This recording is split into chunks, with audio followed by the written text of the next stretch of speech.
What I'm about to show you is happening right now as we speak. In the African nation of Nigeria, millions of my Christian brothers and sisters are being systematically murdered, and the world is staying silent. But today, I'm breaking that silence. I've been investigating the crisis in Nigeria, where millions of Christians face persecution by Islamic terror groups. What I've discovered is that the Nigerian government is doing very little to stop these attacks. But now, I'm seeing religious freedom advocates, including members of the US Congress, finally taking action. Let me share with you what I learned from CBN's Kelly Wright's investigation into this crisis. On a single day, just one day, I learned that 210 people were slaughtered in one night, in less than 24 hours. I've seen the video footage from this Father's Day massacre, and I must warn you, it includes graphic images of people being burned alive, families attacked, and homes destroyed in Yalawata, Nigeria. I spoke with survivors who told me that very day it was raining. They invaded the community and claimed so many lives. Around 12 midnight, we started having calls from Yalawata that the Fulani have come and they are killing and burning. Another survivor shared with me, Friday night I was leaving my house, see my house there. I come here, they shoot gun, later they come, they break the house where my friend was staying here with his children. They come, they kill people, they are breaking the house saying, Allahu Akbar.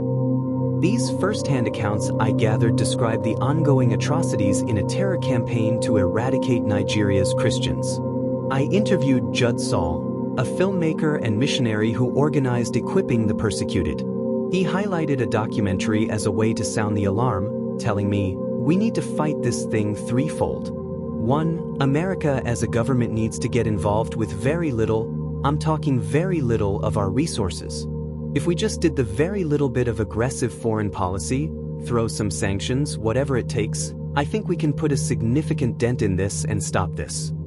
I also spoke with U.S. Representative Chris Smith of New Jersey, who has traveled to many dangerous areas in Nigeria.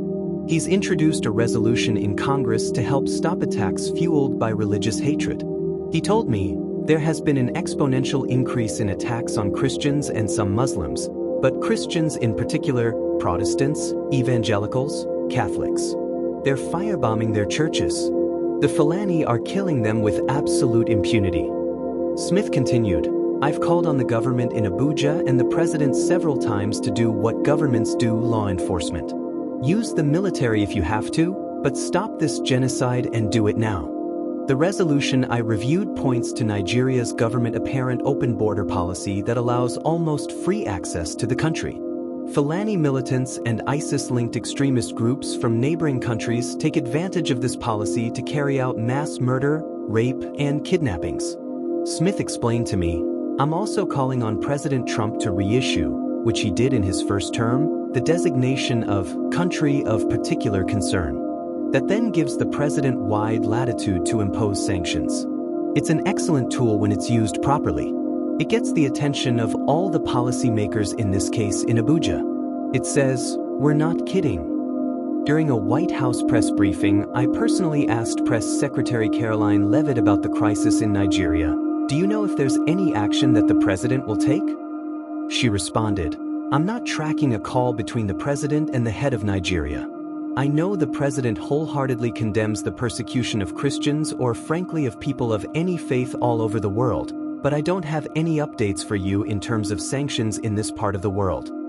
Looking beyond any government response, Judd Saul told me he's calling on the church and Christians in America to stand with the persecuted in Nigeria. They need to pray. They need to be a voice for the voiceless. They need to be a voice for our persecuted brothers and sisters. As I've researched this crisis, one thing has become clear to me. Whatever pressure we can put on the Nigerian government, we need to put it on them. They're the ones responsible for the safety of their own citizens. To let these armed groups have sort of free rein in the northern part of Nigeria makes no sense to me. I don't understand these continual struggles coming out of Nigeria. You need to establish law and order in your own country. You can't have your women, your girls kidnapped. You can't have people murdered in the streets. You can't have these churches burned to the ground. All of that is happening, and it's happening on their watch. Whatever we can do as United States citizens to petition our government and to support this bill in Congress, and then move on the administration and the State Department to do the necessary work of saying, look, it's time for you to stand up for your own people. It's time for you to protect Nigerians. That's what I believe we must do. Let's do our part, and hopefully the government there will respond and do their part. If this video opened your eyes to what's happening to our Christian brothers and sisters in Nigeria, I need you to do 4 things right now. First, like this video to help YouTube show it to more people who need to see this truth. Second, comment below and let me know what you think we should do about this crisis. Your voice matters. Third, pray for the persecuted Christians in Nigeria. Pray for their protection, pray for their families, and pray that their government will finally act to protect them. And fourth, subscribe to this channel and hit that notification bell so you never miss when I expose injustices like this that the mainstream media won't cover. Together, we can be a voice for the voiceless. Don't let their suffering be in vain.